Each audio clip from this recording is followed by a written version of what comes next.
And we're on.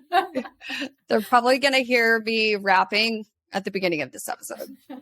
Because go ahead. We're reintroducing ourselves. Reintroducing ourselves. Yep. Welcome to 2023. Yes. Taylor is laughing at me because I am dancing, which you can check out on the YouTube, Millionaire Recruiter YouTube channel. You're welcome. I provided the vocals. I laid down the track. She provides the moves.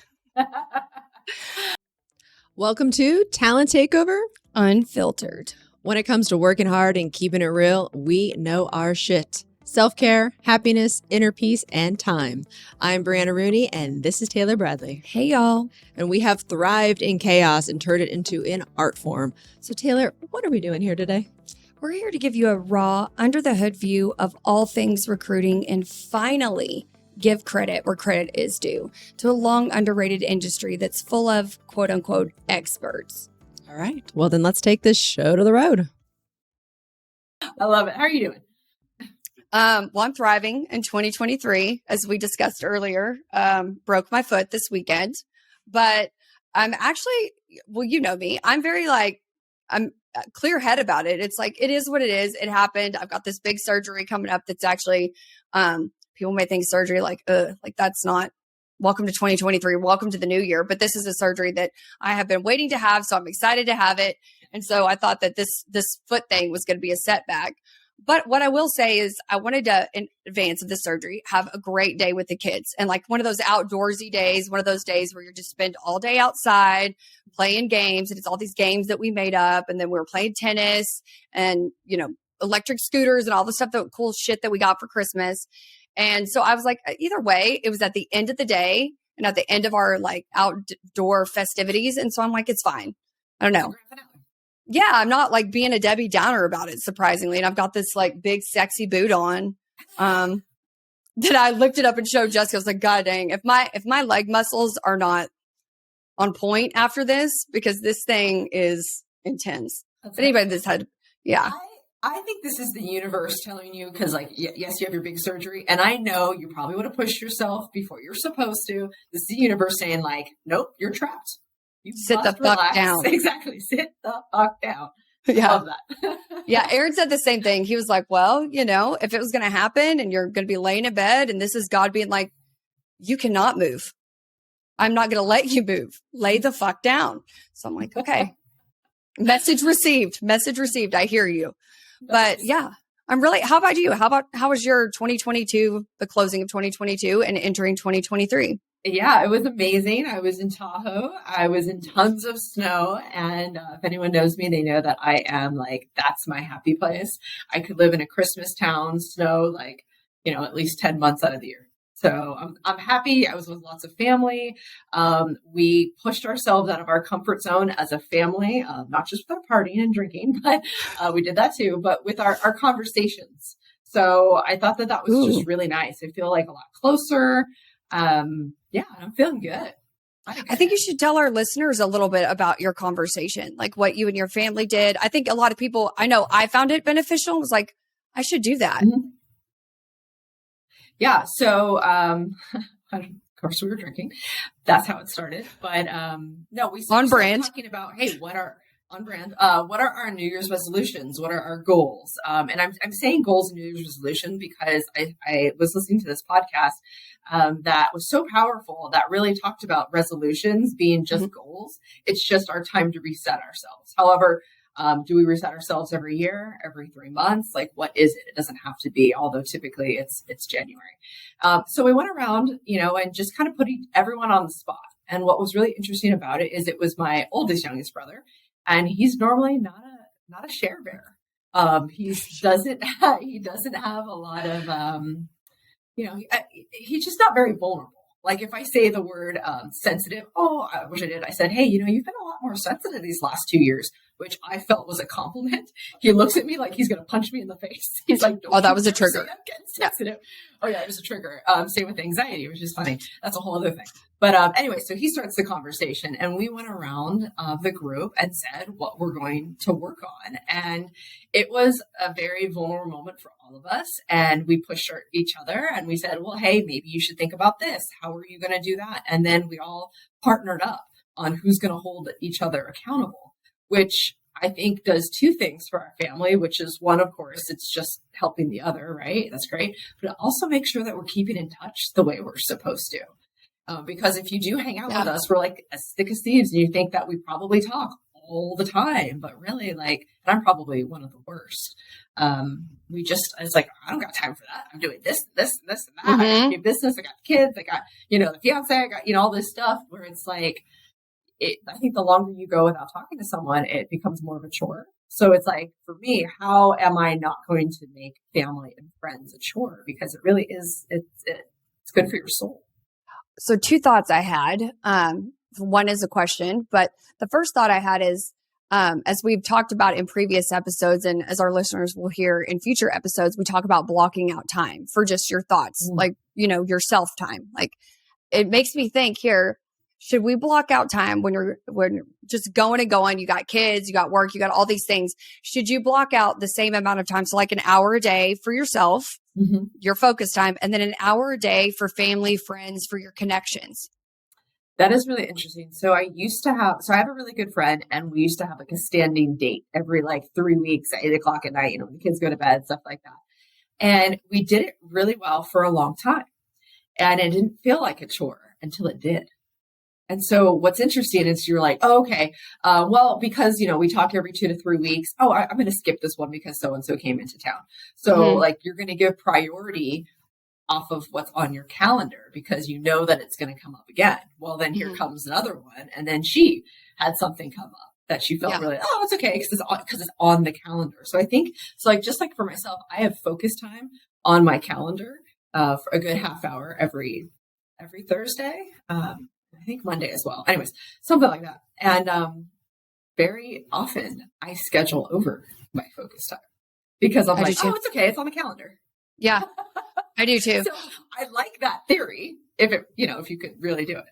Well, I think it's interesting. I think there's like two approaches to it. So the one that you said that you had where you like scheduled time with your friend at 8:00 or whatever, or it's just having that hour, just like you do give yourself an hour in the evenings. Like what we talked to Dr. Ben about, is that say if you have 2 hours in the evenings, one is your friends and family time, one is you time. And it could be texting your friends and family. It could be responding to their story on social media. So less of an obligation because I'm with you. I feel like if I had a scheduled date or something like that with a friend, it could feel like a chore, especially if that day you have competing priorities and stuff's coming up. It could end up feeling like just like, shit, another thing I've got on the to-do list versus if I know I dedicate an hour of my day, whether it's morning or evening. I think that's going to be a personal preference for people. For me, it would probably be like morning for my self time.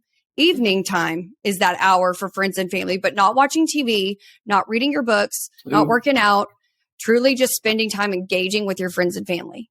Mm-hmm. Yeah, I think that actually could really work nicely. I didn't even think about that until you had started talking about your conversation with your family. And that's one of my goals. As you know, we talked about it to really just be more present, be more connected, and stay in touch with people more frequently. And it's like, I need to come up with a method that works for me of how to do that. And so I think maybe blocking time to be present with people that I haven't friends and family that don't live in my immediate household, I should say. Yeah, no, I really like that. And you know what's interesting? This is a little bit of a tangent, but it's funny that we start thinking about how we want to better ourselves because of a date, because of this one day. And we're like, oh, you know what? It's time to better ourselves. So this is another like podcast I listened to that it's like, again, you want to look at this as like, so you have your year. This guy talks about how he has this giant calendar in his office. Like I envision it like as the whole wall. I haven't seen it. I do too. Where he puts out, where he puts out what he wants to accomplish. And then he picks what days each of them are going to be, because naturally, when you have like 5 things you want to do, you think that they all 5 have to be accomplished at the same time. Well, they don't. So you have to like kind of put that in the calendar on what works for you. And then you have to look at it as like a 3-month sprint, essentially. Like here's what I'm going to accomplish in 3 months. But naturally, I'm going to have like the most energy to do it in month 1. And then I'll kind of, go down a little bit, but I'm still going to hit my goal. I thought that was interesting. And it's like, how can we trigger ourselves to reflect and pick goals when it's not just December 31st? or it's not the first, you know? Or that's a really good point. And then for me, because you know what I've talked to you about, it's like when it's not December 31st or not a big life event, because I feel like that's the other time that people tend to reevaluate, reset, whatever. It's not just a random Wednesday that you decide to get your shit together. You know, it's like I told you, mine is centered around like my new year hasn't really started yet. I'm still like in fucking 2022 over here mentally is what I think about. Like, you know, because I'm like, it's not my new year, but it doesn't have to be necessary. To your point, exactly. I can still have this, I don't know, overhaul of who I'm going to be and how I'm going to show up to things and my approach to things. It doesn't have to be a life event, but I'm kind of associating it with like, oh, that's my New Year's. I'm going to say that's my January 1st. Yeah. The new you is whatever you ready. Yeah. It's interesting. And then I want to go back to the other thing that your insight about your conversation with your family made me. I have a question. So is this something you guys do every year? No, we've never done it before. And you know what's funny? And I'm going to put my mom on blast here because I don't believe her. Shout out to your mom. I'm her biggest fan. If she listens, just so she knows. I've never even met her, but I feel like I know her very well. Of course she listens. This is why she's going to be mad at me right now. But every year, for as long as I can remember, we would talk about New Year's resolutions, like a bit. We wouldn't go into it, not like this. And we'd always go, so Mom, what are you going to do? And she goes, it's private. I write it down. I was like, every year I'd be like, God, that's such bullshit. Like, we all know you're not writing down your New Year's resolutions. So Mom, if you do, I want to see them because I think now I'm old enough to see them. But so it was I think it was for me, I was so excited to hear from my parents what they're going to do because I've never heard that before. So that was a really big deal. So no, we don't actually do it every year. So hopefully we now will. That's what I was going to ask. Is it something that everybody was like, yeah, we're going to keep doing this? I love that. Yeah, I think we all really, really liked it. Yeah. And side note, I'm going to do a yearbook for us all. So, you know, like how you get a yearbook, right, in school until forever, right? So you're out. Well, I was like, why don't we do a yearbook personally? Like, how fun is that? Like, let's recap our year. Let's vote for, you know, biggest helper, biggest jerk, most fun, you know, most likely to fall on their ass on the slopes, you know, just like funny stuff like that. Like that's life memories. Cause think about, I mean, like I've literally thrown away all my yearbooks, but I won't throw away those. No, I've got like two. So, okay, one question and one thought with that. Cause I went like this because I'm like mind blown. Why don't companies do a yearbook? Yeah. Brilliant. I think that would be really powerful if companies, and guys, we just thought of this right now. So it's already, don't go stealing that shit. No, but I really think I love that you're going to do that with your family. And I think that'd be really cool to do as a company. Mm-hmm. And when you say yearbook, I'm thinking of one of those, like, you know, you can go on, can't even think of the app, but yes, exactly. And you create one of those photo albums and all that. Oh, how cool. Well, you're going to have to share it once you actually work on it because you probably need to start working on that now because it's not like you got time. Yeah, of course. You're like, I'm going to do this yearbook. And then it's like, are you going to do it on December 30th? No, the whole point is you do it every month. Remember, little steps, little bites. Yeah. So start organizing your photos in your album on your phone for like, this is the month of January. This is the month. Yeah. As we start, because we talk about that a lot of not like having to go back and remember your goals, even with performance goals internally, like going to back and remembering everything, like mark it down that month. These are the best photos or best memories of that month. It's a really good idea. I like to do like the thought process of doing that for my family. I love how you already monetized it.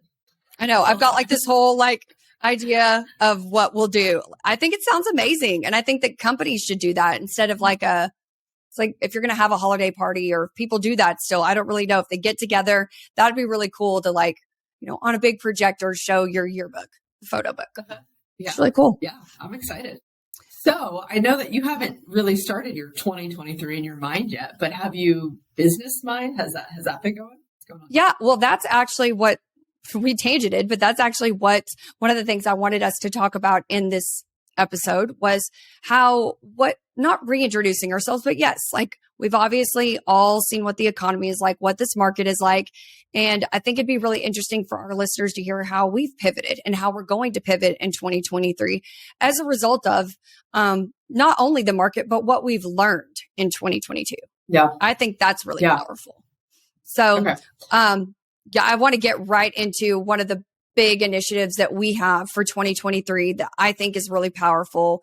Definitely came as a result of 2022 and everything we've talked about in the rise in the fall, as well as all of the people that just reach out to you about starting their own agency. So we have developed, do you want to introduce it?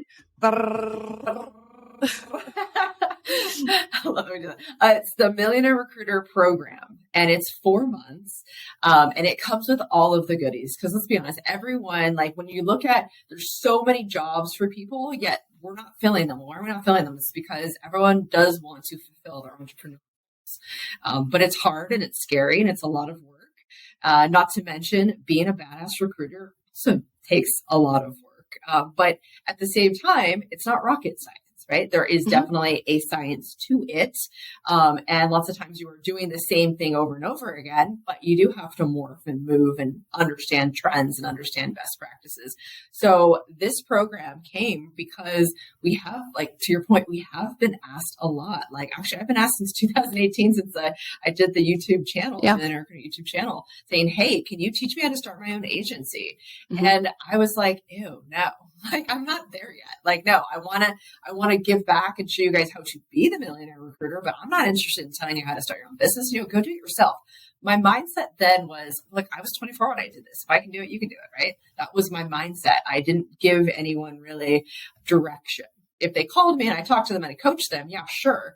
But for me, I wasn't there yet. And so I would say, like, to your point, in the last year and a half, not only because of, I think because I sold techies, so my mindset was definitely in like a shock, recovery mode, but also seeing the problems that we've all seen. And I know that we've had the pleasure, especially you, of being very strategic, setting up their TA and stuff. And then all of a sudden, we saw how much money everyone has spent in TA and recruiting and to build and do best practices and be like, I'm going to do better. We're shouting it from the rooftops. We're going to do better. And then we just saw them lay everybody off. Yep. Ouch. Yep. Again. Okay. I don't know why I'm getting the chills on this, because it's not like I'm not talking about something great, but at the same time, it's just like I could tangent about how this is so wrong. So anyways, long story short, it's like, okay, let's stop training people to be great internally. I can do that all day long. And we're going to continue to do that because you have to, right? Some people just aren't cut out or don't want to do their own business. However, let's take our career into our own hands and let's have our own business, because right now, and what you'll see in a different episode, I know you want to talk about, is what are the work trends? Well, the work trends is you get rid of your internals. Guess who they're going to use? They're going to use externals, which is contingency, which is retain. So you better get ready, get your big girl boy pants on, because it's time to start your own business, and we're going to help you do that. And because now companies need you more than ever. Well, and one of the things that I think is so great about the Millionaire Recruiter program, and yes, I may be biased, but is that it's for people that want to do it full-time and or part-time. So like you said, it's a commitment to go back to school, and this is a school, but it's on your own time. It's a 4-month program, although you can get through it much more quickly than that if you choose to. And I just feel like this is something for people that never really get caught with their pants down. It's like you have a way to generate some additional income. You have this extra skill set. So even if you don't want to do a full-time job and recruit simultaneously part-time, it's like you always have this skill that you can fall back on. But I think what we've seen is that most people that get into recruiting and get into this and want to start their own agency, they tend to like it more than their full-time job. If you gotta like people to be a recruiter. And so if have that in you genetically, this is what you like. I like talking to people, and I'm in this job where maybe I don't get to, it's just more fulfilling. And people are like, how do I do that more full-time? And so I think this course really provides them the opportunity to do that. And then, the added benefit of a mentor to assist them the entire way, not only with the legal stuff, the business side, but the day-to-day recruiting stuff as well. Yeah. So what I think everyone knows, hopefully if they don't, Taylor is really great at pushing you out of your comfort zone in order to think better and bigger. And this is a huge compliment, because you have that. You don't want to be complacent, whatever. So anyways, long story short, over the weekend, she was like, hey, you got to really have like a syllabus for these people. Like they have to, I know it's in your mind, but a lot of people like they need it written down. They need to like sit down with it. They have to digest it. They have to do all these things. So I love that you were pushing me to be better because I am trying to think, okay, it's not me. I'm training other people. Right. Yeah. So it's like, I can't operate and train me. I have to operate and train how everybody else is. And we have to have different training and learning, activities and stuff. So long story short, what I was doing is I have it laid out by CEO brain and Millionaire Recruiter brain. Those are two separate things. And so that's what this course really tackles. So it's going to tell you, hey, yeah, let's train you how to be a badass recruiter. And then also let's train you how to be a badass owner. But what I think is different about this program than others is that we don't just talk about your financial goals today. We talk about what do you want next year to look like. And in my personal opinion, like, yes, you can do this on the side. You can do it for extra cash, all of those things. But if you become really good at it, why wouldn't you just leave your job and make less and make more money? And how about this? How about just retire faster? Yeah. And I have a question for you. When I say retire, what does that mean to you? I don't currently know what that means. The definition of retire, I don't really know what that is. We talked about it. I haven't had an example to mirror in that of like when you retire, what amount of money you need to have when you retire. Just because my dad, despite the fact that he could and should retire, he still goes to work 6 days a week. It's what he loves to do. So I really don't know. I haven't thought that far of like what I would do when I retire because I just love to work so much. And I'm not saying that's the right answer. That's the healthy answer. I get so much personal, and this is not the right thing. Cheryl, I'm plugging you here because I know that we've talked about this, that I need to have an identity outside of work and find self-worth outside of work. But I just love it so much. And I think because one, it just gets me such a sense of satisfaction to get things completed and be strategic. But I also really love that we do help people. And I recognize that some people may be like, what? You guys are just recruiting. We're not doctors. We're not curing cancer, but we are helping people get jobs. We're helping them start their businesses and set themselves up for, a stable financial future. I mean, there is a lot that I have to remind myself to be proud of what we do sometimes, like that it's not just transactional. Like we really actually do help people. Some of the amazing messages that we get. I mean, don't sleep on recruiters. We are helping the world be better. Yeah. So then I'm going to help you with what I feel like retirement is. So when I say retire, it means you don't have to work. You choose to work. So that's what I think this program also sets people up at. It's like, look, let's get you to your financial goals. Let's hit all of these buckets for you. So then now you can choose to continue to work or you just don't. Or maybe now you live in a different kind of an area, or maybe now, like myself, where like oh my God, if you asked me, even a year and a half ago, what do you want to do all day? I'm like, I just want to recruit all day long. I could just be a sourcer all day long. So yeah. Now, oh my God, I want to coach all day long. I want to see you fly all day long. I want to see you, like get this giant check and be like, freak out. Like that's bullshit for me now, So yeah. So to me, retirement means you don't have to. I like that answer. I have an overthinker answer. So like if you ask me this, in one of our one-on-ones, I would be like, changing. How does anybody know when they can retire with inflation? I have an actual response to this. Technical.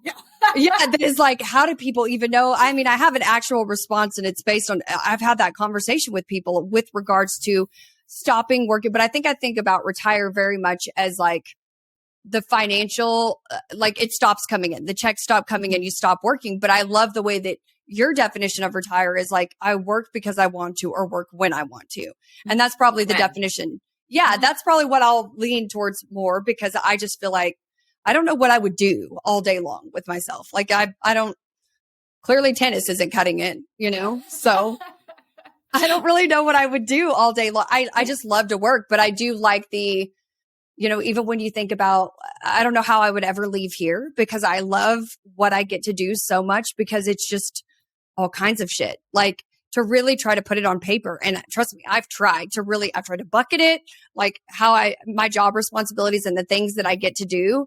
And which is again, why I love my job so much is that I can't just bucket everything. It doesn't fit into a box. I get to do and touch so many cool things that it doesn't fit into a nice, neat, paragraph or in buckets. It's like I do this. And like, as we talk about Jess went from NARC. Now she's producing podcasts and stuff because we have a culture here that's like pushes you to do amazing things that you want to do. You know, you're not stuck in a box, and that's very much not the norm in the workplace. From my experience, it's kind of like when you're in this box, in this bucket, you're just kind of there. And maybe that's also the difference in more of a corporate structure versus a startup. But again, going back, I don't know how I'd ever do anything different or go back, because I just love that I get to do so much different shit every single day. It's a different day of what I'll be working on. And then also for us to just have ideas like the Millionaire Recruiter program. I mean, that was an idea you had one day and it was like, let's go. And it literally, we started to action it that day.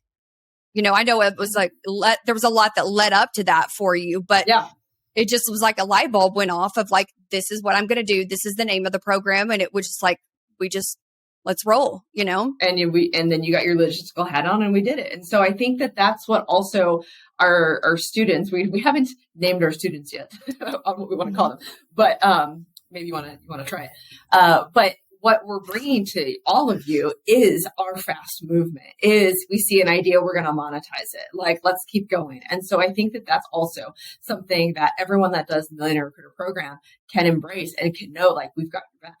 Yeah. Because like, you know, the bottom line is you can make money anywhere. So where do you choose to make money? Okay, let's choose to do recruiting. Let's choose to have your own agency. And then also let's really set you up. Additionally, with the program is we're going to go over mindset. You know, you cannot, where I talk about the CEO brain, you cannot operate any kind of successful business unless you are fully in it. You have emotional intelligence going on. You're able to talk about money pretty openly and clearly. There's just so many things that you have to do. And then also to make sure that you're well taken care of. I think you came up with this name too. You're always coming up with names. Is that the students will have recruit mates. So they'll have our recruiting coaches that will be like their right hand, you know, yeah. And in addition with me, there's so many calls, there's so many accountabilities, and something that's really important because I don't want everyone just signing up for the program at once. It's like, oh my God, I do want to have my own business. No, hold on. We're going to hold your hand to the finish line, but we're not going to drag you over the finish line. We're here to push you to greatness, but we're not going to do it for you. We're going to give you all the recipes. We're going to tell you how to do it. We're going to give you a swift kick in the ass because that's what you need. That's what everybody needs, especially now. And we're going to get it done because you can get it done in 3 months, but we chose, let's do it in 4 in order to ensure just in case you need a little tender and loving care, just in case maybe your industry that you picked isn't so kind. Or life happens. You have a life event and something. Yeah. Well, and I do want to make sure Katie Byers, that was yours, recruit mate. So I want to give her a plug. She came up with that. But for those also too, just to share with everybody, for those that are not ready, I mean, we're working with people right now that want to start their own agency in the future, but they're actually some of our clients for our other services that we have, like our builds that we do, or, you know, just our dedicated searches, our sourcing support team.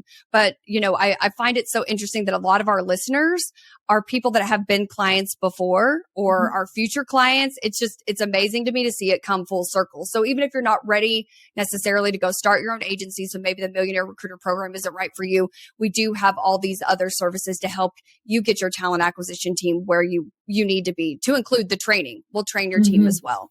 So yeah, I actually just spoke to someone that was also on the Inc. 5000 list. It's pretty cool. Like once you're on the list, like they have just so much support for you. So this guy reaches out and he owns a very interesting agency. It's not a normal like recruiting agency. It has a lot of like IT services on top of it, but they do have a recruiting team.